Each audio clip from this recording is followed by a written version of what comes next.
I'm Jaima Brown-Emmert. I'm the designer for Jaima Brown Home and for Daisy Bennett Designs.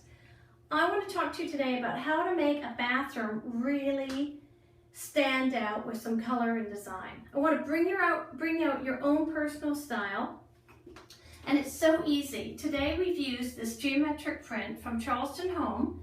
It's a wallpaper collection I designed, and it has this beautiful indigo blue and white geometric. Now, geometrics are very popular today with this whole sort of renaissance of the 70s coming back, and we're going into more of a modern feel with our home style.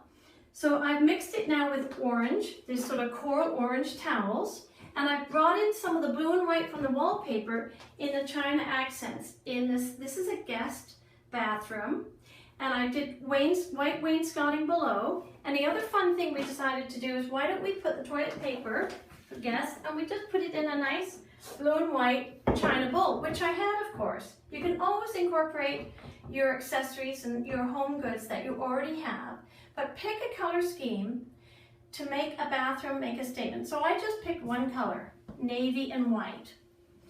And I just love how it's modern and crisp.